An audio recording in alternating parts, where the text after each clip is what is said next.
croyez que vous ne payez qu'au moment de votre déclaration de revenus, cette vidéo va vous ouvrir les yeux. En France, les impôts sont partout, camouflés dans chaque achat, sur votre fiche de paye, dans l'essence, dans l'électricité. Rien n'est gratuit. Et le pire, c'est que la majorité des gens ne savent même pas combien ils perdent chaque mois en impôts. Si vous ne comprenez même pas votre fiche de paye, comment pouvez-vous savoir quel pourcentage de votre argent part en impôts? Un système qui devrait être simple et transparent. Simple pour que chacun comprenne comment est géré son argent. Transparent pour que l'on sache exactement ce que l'on paie et où cela va. Mais la réalité est tout autre. Les impôts sont dispersés, cachés dans des surtaxes, des contributions et des notions que peu comprennent. Et le grand mensonge. Beaucoup pensent que certaines choses sont gratuites, comme la santé et l'éducation, alors qu'en réalité, ils les financent sans s'en rendre compte. Impôt direct versus indirect. Les impôts directs frappent les revenus et le patrimoine. Impôt sur le revenu, impôt sur la fortune immobilière, droit de succession. Les impôts indirects sont payés à chaque achat ou service. La TVA, taxe spéciale. Il y a ceux aussi que l'on ne présente pas comme des impôts, mais qui le sont bel et bien. Les cotisations sociales. Cas pratique. Dominique et sa fiche de paye. Dominique touche un salaire net de 2 000 € par mois sur 12 mois, soit 24 000 € par an. Mais combien coûte-t-elle vraiment à son employeur? En France, le coût est bien supérieur, car les cotisations patronales représentent environ 40-45% du salaire brut. Supposons que le salaire brut mensuel de Dominique soit de 2 600 €. Avec les cotisations patronales d'environ 42%, cela fait 1 090 €. Le coût total de l'entreprise est de 3 690 €. De son côté, Dominique ne reçoit pas les 2 600 € bruts, car il faut déduire les cotisations salariales d'environ 22%, soit 572 €, le prélèvement à la source, avec 24 000 € par an. Dominique est dans la tranche des 11%, donc environ 150 € par mois d'impôt sur le revenu. Résultat, Dominique garde environ 2 000 € par mois net.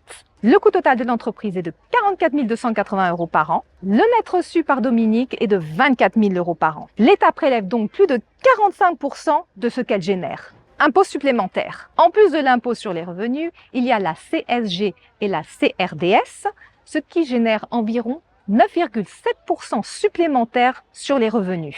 Et si vous gagnez plus de 180 000 € par an, votre taux marginal grimpe à 45%. Si vous aimez la vidéo, n'hésitez pas à mettre un like et à vous abonner pour découvrir la suite de nos contenus. Les dépenses de Dominique et les impôts cachés. Chaque dépense inclut des taxes. Par exemple, le loyer 900 €. Le propriétaire paie l'impôt sur le revenu, plus cotisation sociale, plus taxe foncière, donc environ 219 € par mois d'impôts. Facture 140 €, comme l'électricité, l'eau, Internet, ce qui est environ 20% de TVA, donc 21 €. L'essence, 160 €.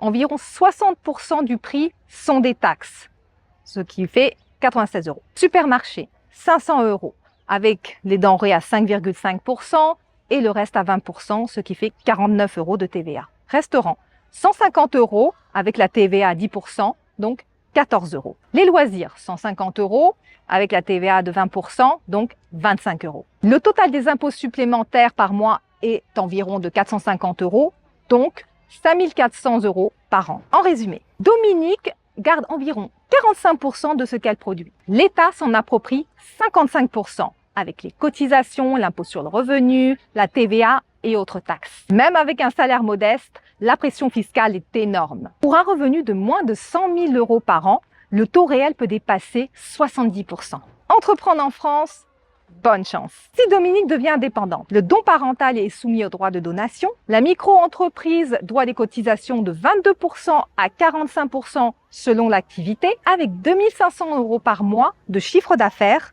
il faut au moins 40 000 € par an pour toucher ce qu'elle gagnait comme salarié. Il y a aussi des frais de comptabilité, assurance obligatoire, etc. Pour gagner l'équivalent du salaire moyen, un indépendant doit facturer 50 000 € par an minimum. Si Dominique crée une société, l'impôt sur les sociétés est de 25%, les dividendes jusqu'à 30%, la flat tax est de 12,8% de l'impôt sur le revenu, plus les 17,2% de prélèvements sociaux. Épargner ou investir? L'État prend aussi sa part. Pour les intérêts et les dividendes, la flat tax est de 30%. Dans l'immobilier, la plus-value est à 19%, plus 17,2% de cotisation sociale. Il y a aussi le gros patrimoine immobilier, IFI. Il y a aussi l'impôt sur la fortune immobilière pour les gros patrimoines immobiliers. En plus, vous devez encore payer dentiste, lunettes, mutuelle obligatoire, soins privés, parce que la Sécu rembourse, mais avec délai, ticket modérateur et plafond. Sinon, vous attendez des mois pour un examen. Réflexion finale. Est-ce vraiment normal? Où est la justice quand celui qui travaille le plus est celui qui perd le plus? Le message du système français est clair. Ne vous dépassez pas, n'entreprenez pas, ne cherchez pas à prospérer, contentez-vous du système, des aides et subventions. Et le pire, c'est que cela fonctionne. De plus en plus de gens se satisfont de ce jeu. Si vous voulez optimiser votre situation dès maintenant, prenez rendez-vous via le lien en description pour un appel gratuit avec notre équipe d'Eludex. Nous verrons si nous pouvons vous aider et si c'est le cas, nous construirons votre plan d'action personnalisé. À bientôt dans la prochaine vidéo.